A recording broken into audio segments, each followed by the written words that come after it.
Hello and welcome to the Royal Beat. Unfortunately, I am having to self-isolate this week, so I cannot be in the studio with my guests. But fear not, the show will go on following what has been an incredibly eventful couple of weeks yet again for the House of Windsor.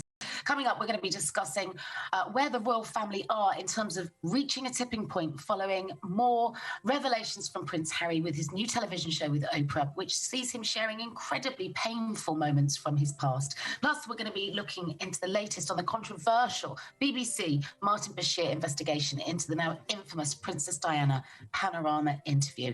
And helping me to do that and holding fort in our studio in central London today, I've got the Sunday Times royal editor, the Daily Mirror's royal editor, Russell Myers, and royal biographer, Angela Levin. Thank you all so much for turning up today. How are you?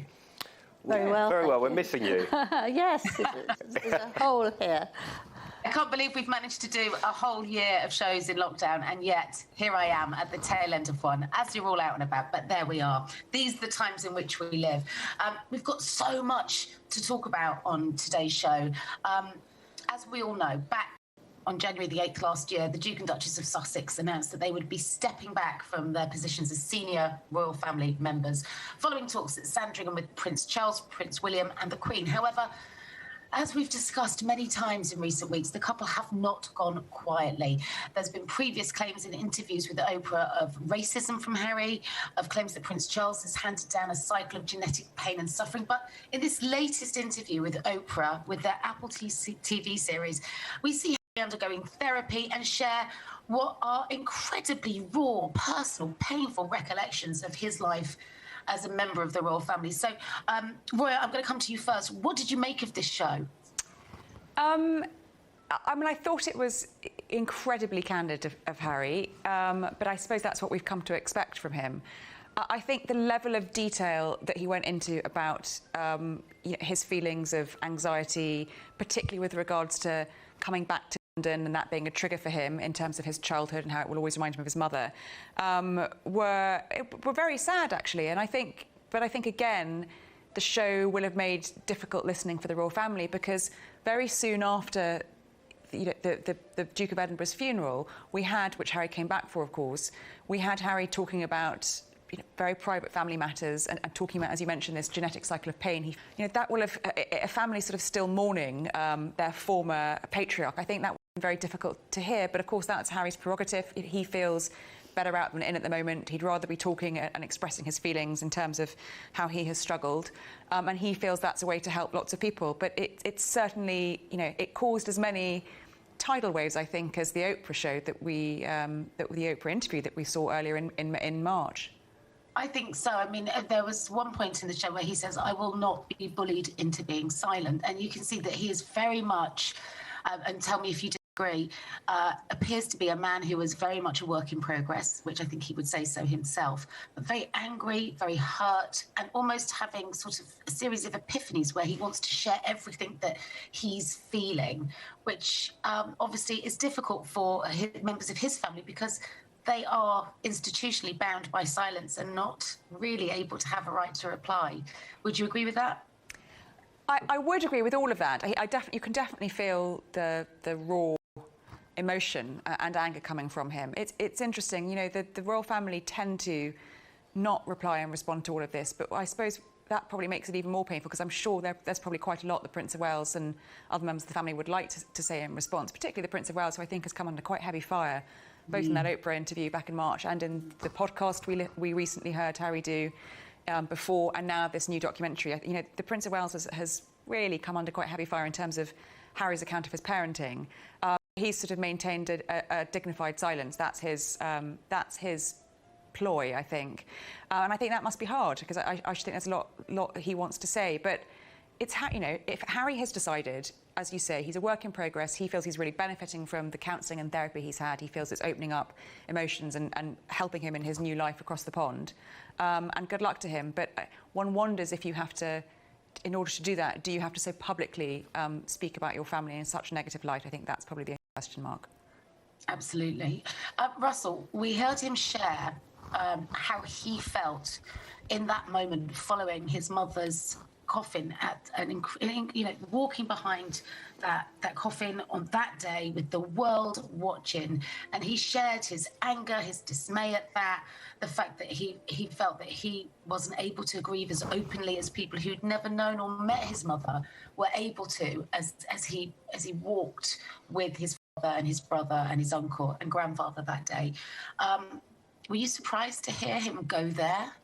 No, not really, because I think it's central to his makeup as a person. He's been very, very scarred by those experiences, and I think he's well within his rights to sort of paint this picture of the issue that I think that some people, mainly the royal family as well, will have, that it's not becoming a fair fight, because if he's allowed to say exactly what he wants, then it's and as Roy has said, whether it's the Prince of Wales or other members of the royal family are maintaining a dignified silence for the benefit of themselves and the monarchy, then it's wholly unfair. And whilst he should be applauded for coming forward and speaking about his mental health struggles, certainly the therapy that he's received. I mean, we saw images of him actually going through the therapy on screen, which will no doubt raise a fantastic conversation about the benefits of that exact practice. But I mean, how many times are we speaking about this now, that he's coming out with the same issues,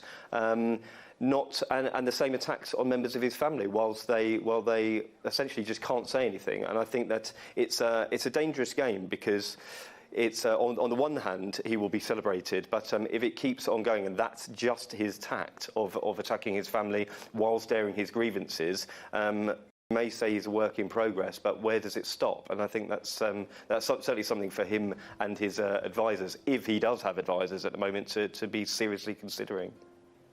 Angela, what do you think the response has been from within the palace walls to? I mean, it is just as we've said, it's one interview on top of another. It's incredible revelations in terms of what we're hearing from Harry, because no member of the royal family has ever shared on this level before, have they? I think he's being rather selfish, I'm afraid.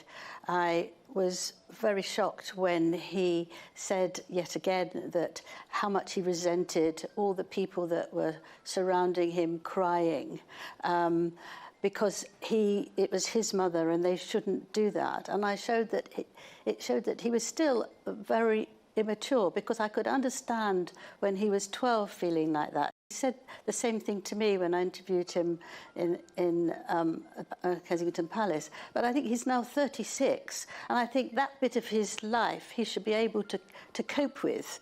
Walking behind his mother, of course, was hideous for him, but to resent the people who admired Diana and loved her and thought incredibly highly of her, I think it's not up to him to say who should mourn her. And I think that whole feeling goes back to the palace, where he doesn't really care what anybody else thinks. He knows that his family can't answer back. He knows it very well, because that's how he behaved before he went away. And I think he should understand his mourning. I mean, it's just a few weeks since he died.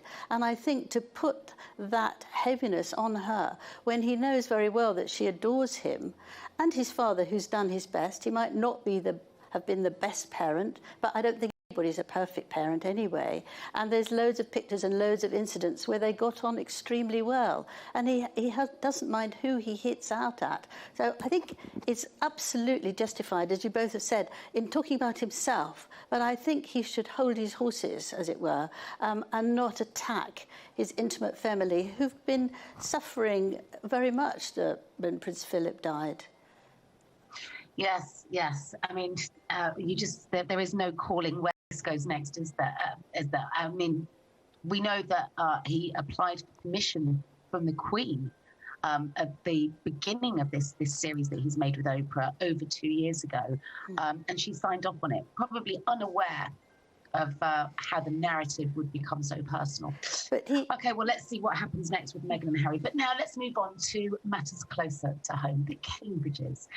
They've been busier than ever since Prince Harry and Meghan stepped down from official royal duties, and they undertook a royal tour of Scotland, where they returned to the place in which they first met and fell in love. In just a moment, we're going to be discussing Kate and William's royal life. But first, let's take a look back to where it all began and love blossomed for the Cambridges. The couple returned to St Andrews University, where their love story began. This is a very special moment for Catherine and me. It feels like coming home. Despite being one of Europe's leading research institutions, the third oldest university in the English-speaking world. They were first filmed together in 2003 when they were housemates. A year later, the truth was out when they holidayed together on the ski slopes. William wanted to protect his love from media attention, and he was too young to be sure about marriage. When he started St Andrews University in 2001, William wanted to be an ordinary student, shut away from the press and enjoying a normal life while he had the chance. And you can, of course, watch that documentary in full here on True Royalty TV. So, last week we saw them go back to base, really, to where it all began for them in Scotland. And they carried out a remarkable 21 engagements in 6 days. They are giving Princess Anne something of a run for her money, I'd say. These guys are not slacking right now, are they? Quite a successful tour, by all accounts. Would you say, Russell? Yeah, certainly. I think everyone was looking to them to see, to get back to business. You know, we've all probably been sick to the back teeth of doing Zoom calls, and I'm sure they're no different. It's what the monarchy are about. You know, the old adage of the Queen. The veil of it is this elevation to Lord High Commissioner of the Church of Scotland, but it played into the whole sphere of the political nature as well, because he was meeting politicians from both sides of the debate, certainly Nicola Sturgeon, and a private meeting with the former UK Prime Minister Gordon Brown, whilst making a couple of speeches on the way, and Kate was getting involved as well, growing in confidence, making decent speeches throughout the week, and I think everybody will have judged it as a resounding success, really. Not only the people that they met, but people within inside the palace who are probably desperate to get back to some sort of normality. Well, at the moment, it would appear that Kate can do no wrong. She's putting every foot in the right place, isn't she? I wouldn't say at the moment. I'd say that that's been pretty much the case for the last 10 years since she joined the royal family. You know, there have been so many pieces written recently about, you know, the Duchess of Cambridge being the royal family's, you know, gem, jewel in the crown is the description. And I suppose Scotland was a perfect example of that. I mean, they were incredibly well received. I went up to Scotland and for a few days at the start of that tour, and a lot of the Scottish people there seemed to love them and appreciate them being there. But Kate is, as Russell said, growing in confidence, and, you know, each new tour that she does or each new speech that she makes, she gets very positive write-ups, and I think she manages to, at the moment, tread the sort of fine line between being seen as a sort of queen in the making, but also still being a young woman in her 30s, doing her thing. So, yeah, I think she's, you know, we have had a rocky 2 or 3 years in the royal family. We've had, you know, Harry and Meghan who've left with a very uneasy parting that's left a lot of wake behind that departure. And William and Kate are the sort of, at the moment, 2 very steady, rock-solid members of the royal family who seem to be sort of, you know, steering the ship to steady waters. And I'm sure the Queen, as she looks ahead to her Platinum Jubilee next year, will be very pleased that the future of the monarchy is in what appear to be very safe hands at the moment. She seems to have an enormous enjoyment from everything she does. She's laughing, she's enjoying herself. You know, she's making chapatis for Sikh women. You know, she's going on one of these races, land races. Boat. She's roaring with laughter. So you feel that she's so positive and enjoying herself, not just turning up and doing what she should as someone, you know, who's a member of the royal family. And I think you warm to that because you want them to enjoy themselves as well as help the country in whatever way you can. I think that's the key. And you look back to the video that the very slickly produced video that they released for their 10th wedding anniversary with the kids doing normal things. We're a normal family. I mean, listen, it's massive PR and it's wonderfully played out, but from a personal view, in the last few years, I've seen her just have a fun.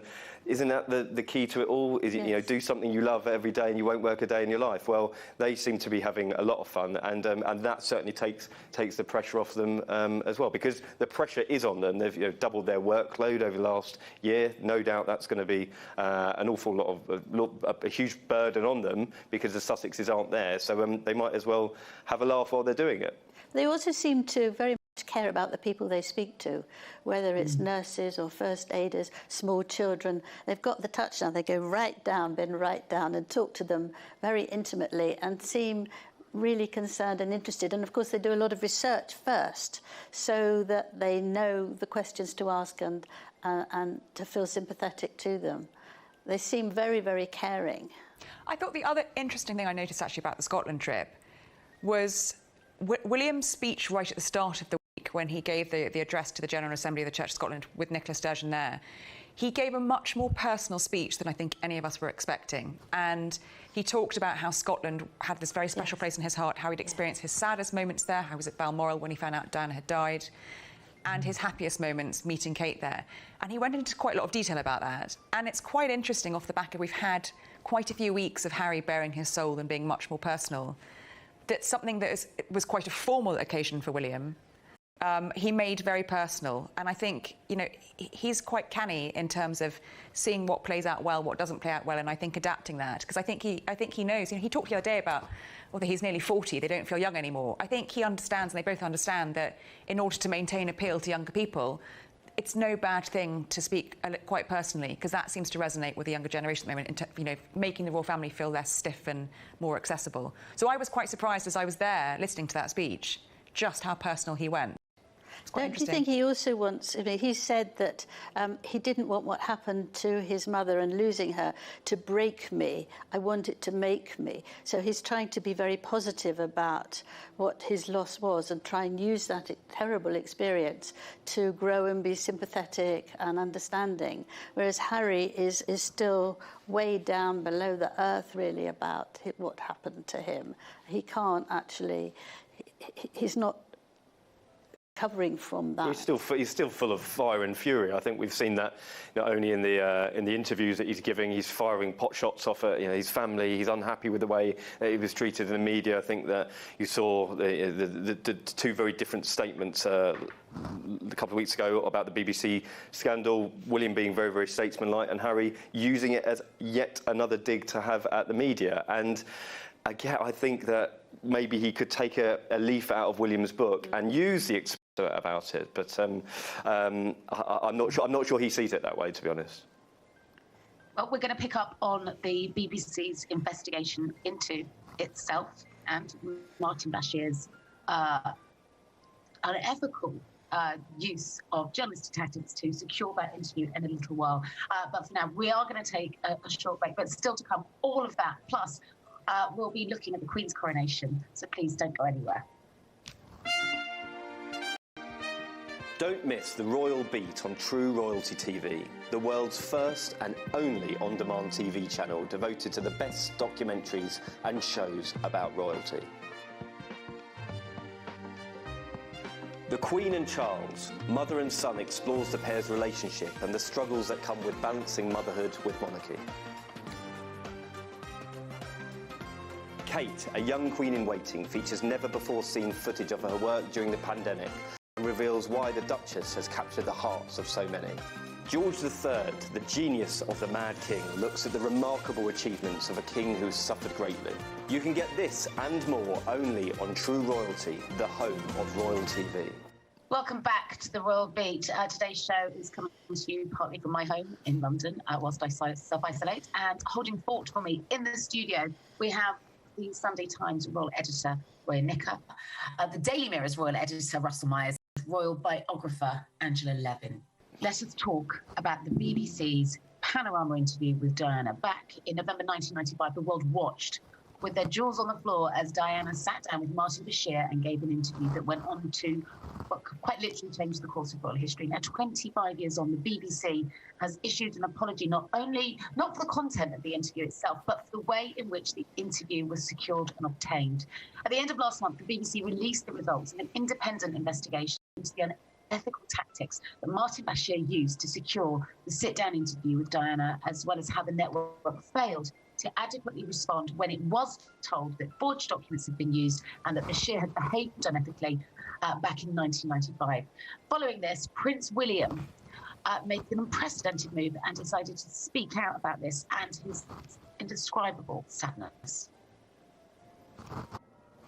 I'd like to thank Lord Dyson and his team for the report.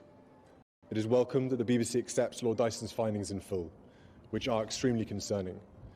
That BBC employees lied and used fake documents to obtain the interview with my mother, made lurid and false claims about the royal family, which played on her fears and fueled paranoia, displayed woeful incompetence when investigating complaints and concerns about the programme, and were evasive in their reporting to the media that the deceitful way the interview was obtained substantially influenced what my mother said. The interview was a major contribution to making my parents' relationship worse and has since hurt countless others. It brings indescribable sadness to know that the BBC's failures contributed significantly to her fear, paranoia and isolation that I remember from those final years with her. But what saddens me most is that if the BBC had properly investigated the complaints and concerns first raised in 1995, my mother would have known that she had been deceived. She was failed not just by a rogue reporter, but by leaders at the BBC who looked the other way rather than asking the tough questions. It is my firm view that this Panorama programme holds no legitimacy and should never be aired again. It effectively established a false narrative which for over a quarter of a century has been commercialised by the BBC and others. This settled narrative now needs to be addressed by the BBC and anyone else who has written or intends to write about these events. In an era of fake news, public service broadcasting and a free press have never been more important. These failings, identified by investigative journalists, not only let my mother down and my family down, they let the public down too. I mean, remarkably damning, and quite rightly so. Some would say the use of the words deceitful, failing to call Bashir anything other than a rogue reporter. It was a cover-up. His mother was deceived. She was failed. The BBC looked the other way. I mean, where does the BBC go from here, Roya? Well, William would very much like it to go in the direction of properly holding everyone who was involved to account. And so far, we've had a couple of people fall on their swords. Of course, a couple of days after that, extraordinary intervention from William, Lord Hall, who was former Director General and involved in that interview, resigned as chairman of the National Gallery, where, of course, the Prince of Wales is patron, so that was not tenable for him to continue there. But William's, you know, I spoke to a lot of people close to William to understand why he made that statement, why he said the things that he said and what he wants now, and he's very keen for everyone involved to be properly held to account, and I think he doesn't feel that's happened yet. And the other interesting, you know, we are supposed to hear from the BBC imminently about the rehiring of Bashir, why he was rehired, you know, a few years ago, given that the BBC knew everything they knew and covered it up. And I think that's a source of great upset to William, as is the fact I was told that even though they've written to members of the royal family and pledged not to show it again, they keep using clips. And I was told that that was something that was a real... I think as far as he's concerned, I was told he's not here, he doesn't want to wage a war against the BBC. He's working with the BBC on several projects ongoing at the moment, and he will do. But he feels that it's not just OK for the BBC to say this was one rogue reporter and we're very sorry and on we go. He wants to make sure that this doesn't happen again. And that, you know, I was told, OK, he's happy that Dyson has produced this report and the BBC has said sorry, but what are they putting in place to make sure it doesn't happen again? And I think that's what he would like to see, which I don't think he feels we've seen yet from the BBC. Is it shocking to any of you that Bashir was allowed to resign rather than be fired and that he still is receiving pay? Yes, he's getting £2,000 a week, I believe, till his contract ends, which I think is either the end of June or the end of July, I'm not quite sure.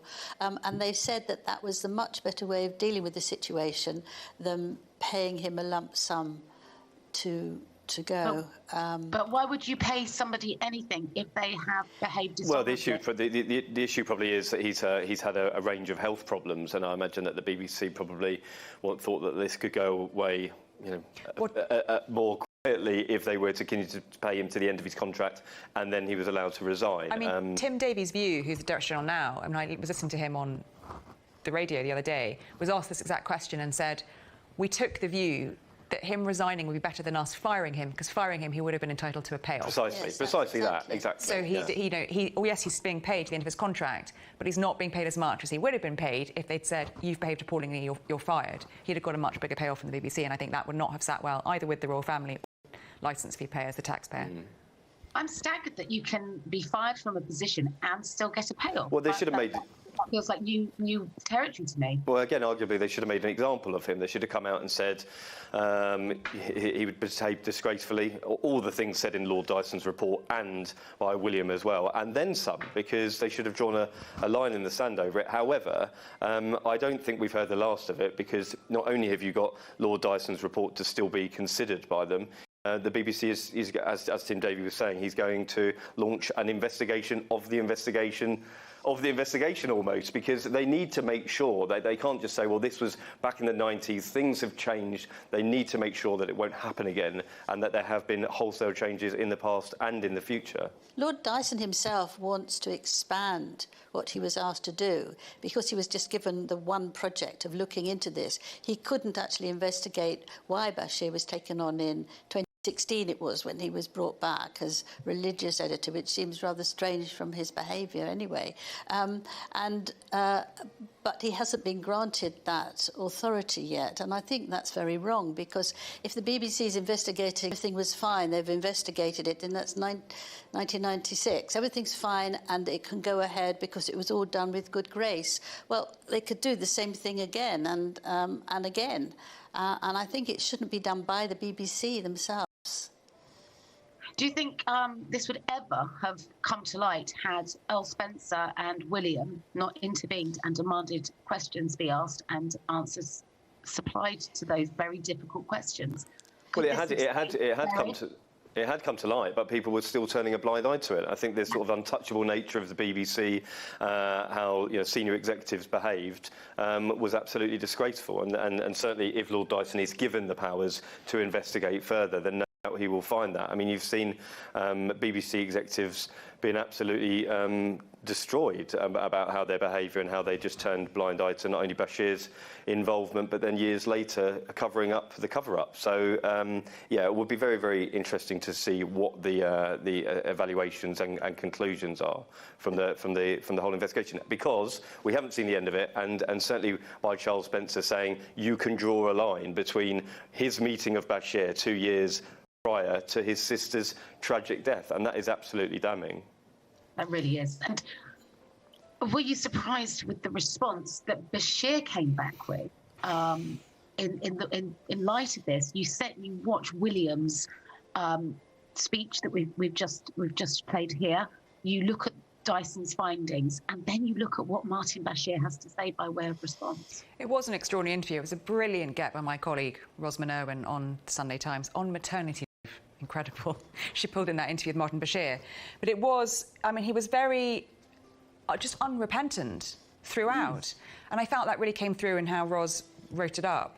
It was very much him trying to justify his actions by producing letters, more letters from Diana we hadn't seen before, saying how wonderful it was, and inviting, him and his wife to Scotland. That photo of him of him with his wife and Diana holding their new baby, sort of implying that because they had a close friendship, what he did was okay. But not really getting that in so many ways that friendship had been built on lies and deceit. Yes, I know. It was very extraordinary. And there wasn't... I mean, he did apologise to the princes, but there seems to be a sort of hard scene with Martin Bashir that he refuses to accept that perhaps the course of events would have been different if Diana hadn't been deceived and agreed to do that interview on what was effectively a tissue of lies. And that's something he just refuses to acknowledge. The artist who Bashir asked to make these bank statements, these phone whistleblower, and said, I didn't realise what I was doing. He wasn't told what they were for. He thought they were just for some sort of documentary. And in those bank statements was evidence, phony evidence, that the MI6 were taking money from the people who were looking after her and guarding her, and that a lot of the family were involved in this too, and were being paid to report on her because they wanted to, get rid of her or things like that. I mean, really atrocious behaviour. And he then became a whistleblower once he realised, and he was sacked as well and could never work for the BBC again. And I think there is a campaign to get him to be refunded for this, because he had no work. His whole career was destroyed. His whole career was just listen to what William said, countless others have been hurt, whether that's verbatim, but countless others have been hurt from his actions. And I think, on the face of it, a complete unwillingness of Martin Bashir to realise that what he did set across this chain of events that eventually destroyed many, many people's lives, whether it was careers ruined, whether it was a line drawn from that meeting to Diana's eventual death. But it seems on the face of it that his reputation is absolutely in the gutter, but he's still trying to carry off some semblance of he didn't do anything wrong. But the issue is, and I know this has been labelled, well, would have Diana spoke to another journalist, another broadcaster? Well, she may well have done. She was speaking to Max Hastings at the time, who actually pulled off because he thought it would be damaging to both her and the royal family. But the issue was the deceit and the lies on what it was built, and that set across this awful chain of events that we're still talking about now. One of the results of that. Sorry, it's not just would she have done an interview. She may well have done. It was about the information that he was piping into her that fueled, as we heard from William, her paranoia. Yeah, her fear, her paranoia, and her state of mind. Yeah. Her world became very small because she felt she could trust no one. And from what we've seen from Dyson's report, the way in which Bashir acted fueled that, and that is also incredibly wrong. Oh, and that was one of the reasons why she stopped having protection officers, because she felt that she couldn't trust them. And Prince Charles offered to pay for them all privately because she couldn't get them now from the Queen. And she just didn't trust any of them. And if you take that on the line all the way through, she wasn't looked after when she was in Paris either. And her whole way of living so precariously, because she was so famous and everybody wanted pictures of her, and if you this sort of without the protection that she really needed. And I think when you think about that, I understand totally that her life became very different and it was very dangerous for her. Yeah, maybe that kind of helps to make some sense of the importance and conversation that Harry wraps around his own security.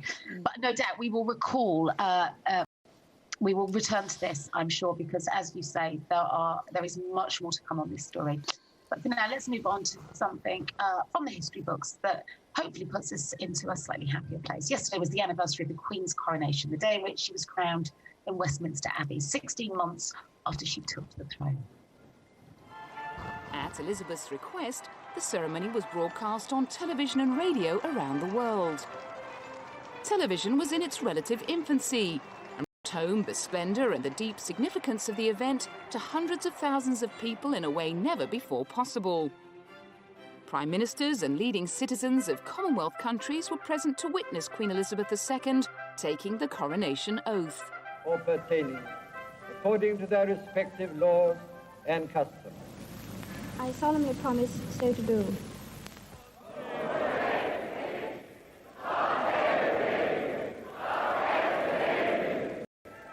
The kingdom that Queen Elizabeth II inherited from her father was a confident one.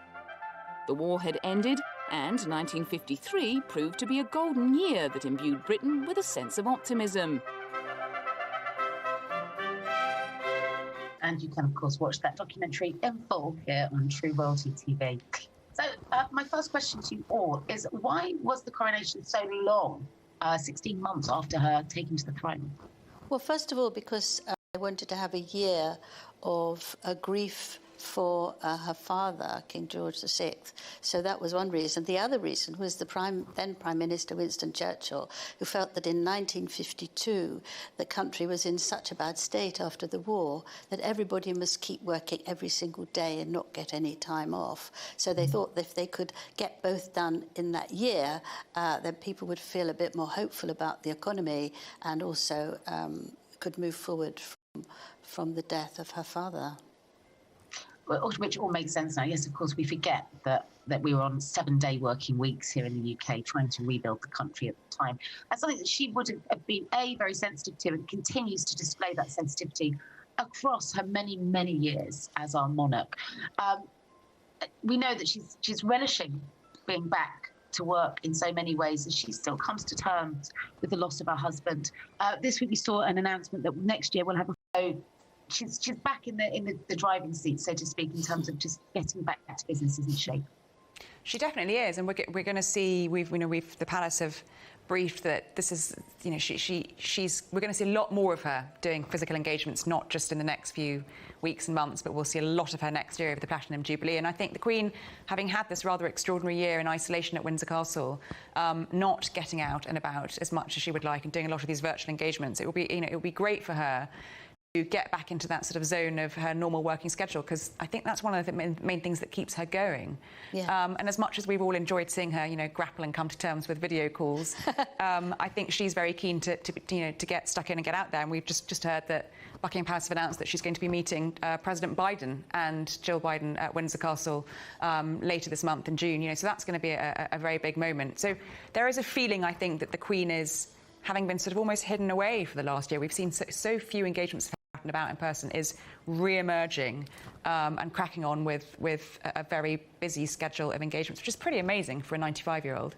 I thought it was fascinating that when she went to see the Royal Navy's new ship that cost, I think, £2 billion, and she turned up in absolutely bright red coat and a bright red hat. And I thought this was her saying, I'm back. I like to wear lots of bright colours, and now I'm wearing the brightest, a real rosy red.